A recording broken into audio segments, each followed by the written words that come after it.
Syrian opposition forces say they're advancing in government-held territory and have seized control of several towns in the northwestern Hama province.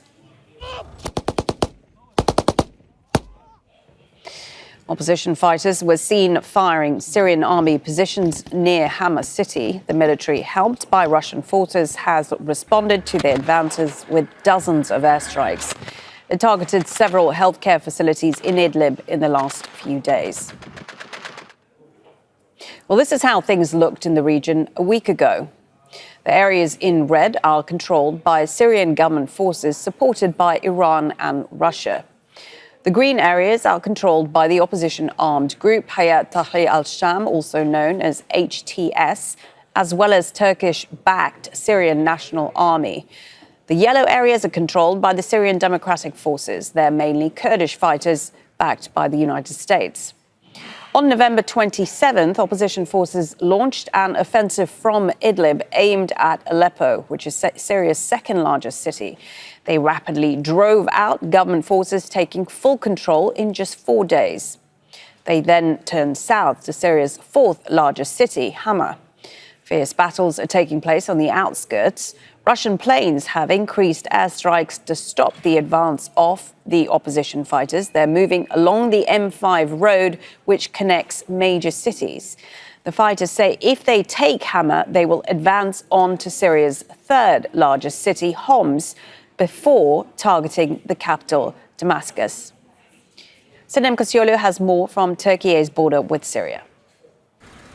Despite a slowdown in the pace, the Syrian opposition on the battlefield continues. The deterrence of aggression operation led by the opposition factions, Hayet al-Sham, is heading towards Hama city center. They are in control of eastern and western Hama countryside, and apparently, according to the experts, the defense lines in the countryside in the vicinities of Hama is about to nearly collapse. If everything goes like this, if the defense lines collapse as it collapsed in Aleppo, it will not be long that the Syrian opposition may gain control of the city of Hama. On the other hand, another front, a third front, was opened on Tuesday in the eastern side of Deir ez-Zor. The Syrian Democratic Forces, the umbrella group led by the Kurdish rebels inside Syria, captured 7 villages around Deir ez-Zor, and they are trying to stop the Syrian government forces and the Shia-backed militias moving to east to their own territory. On the other side, diplomacy efforts continue, but the battleground is very active. Everything is fluid, and Khan Sheikhun in Idlib has been airstruck by the regime and its allies. Sinem Koseoglu, Al Jazeera, Hatay on Turkey-Syria border. Well, the latest fighting has caused severe damage to civilian infrastructure, already weakened by more than a decade of war, affecting tens of thousands. Syrian government strikes have damaged 4 schools and 4 hospitals in Idlib province, killing at least 2 patients.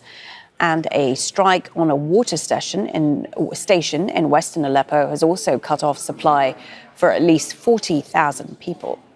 Meanwhile, the United Nations says nearly 50,000 people have fled their homes, a number that is rapidly rising. Let's get more on the humanitarian situation with Ahmed Bayram. He's a communications advisor for the Middle East and North Africa at the Norwegian Refugee Council. He joins us from Amman. Many thanks for your time today, sir.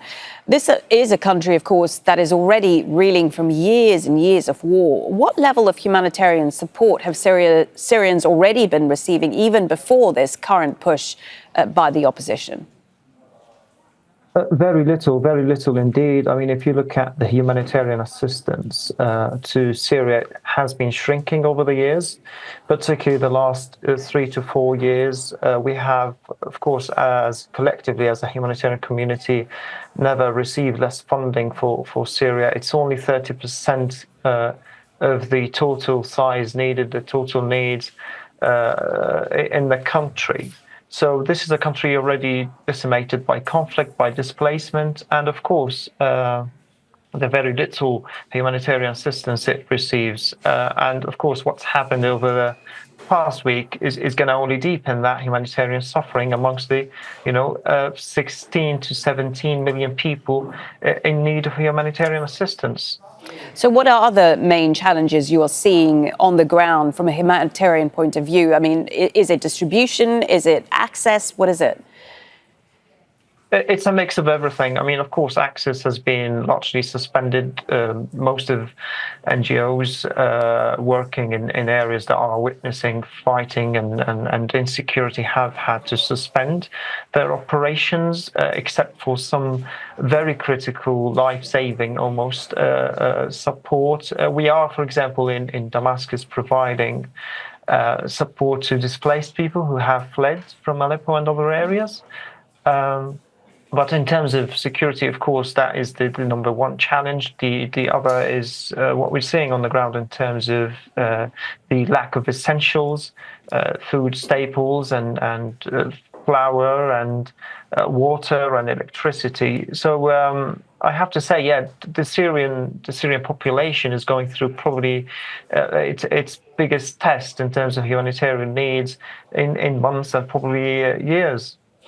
You mentioned displaced people heading to Aleppo, heading to Damascus. I mean, we're hearing that thousands and thousands of people have been displaced. I mean, where are most of these people going?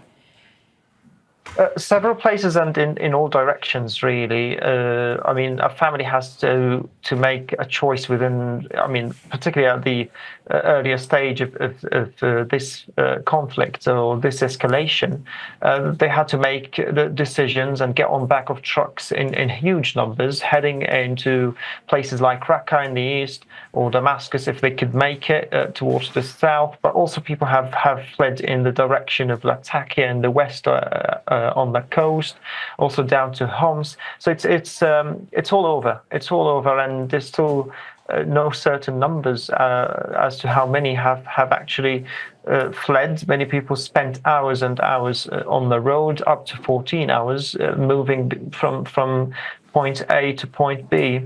And I have to mention here that they are doing this in the midst of winter, in some probably very, very difficult conditions, without taking anything with them, probably a bag of clothes or whatever they could carry. Yeah, I was going to ask you, the timing of this crisis couldn't be worse for ordinary Syrians just trying to survive, because the winter, of course, is incredibly harsh.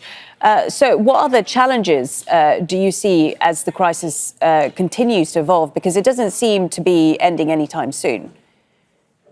Yeah, that's our worry, really. That's why we want de-escalation as soon as possible. The challenges, I could name a few, but one of them, of course, is fueling for winter. The heating for winter is going to be a massive challenge. Of course, inflation, which is already being recorded in places like Aleppo. I've spoken to people who told me that the price of sugar and rice has doubled, even more than doubled. The electricity supply, water supply. It's an avalanche of challenges, and don't forget what's happening comes on the back of also mass displacement crisis from Lebanon, where Lebanese and Syrians have poured into Syria, fleeing the Israeli bombardment. Many of them are still there. So it is a crisis unfolding, in the middle of so many challenges that the Syrians have suffered for 14 years. And this is why we think that it is time that this suffering has ended. And, humanitarian needs of the Syrians are prioritized. Okay, thank you for your time. Ahmed Bayram, Communications Advisor for the Middle East and North Africa at the Norwegian Refugee Council. Make sure to subscribe to our channel to get the latest news from Al Jazeera.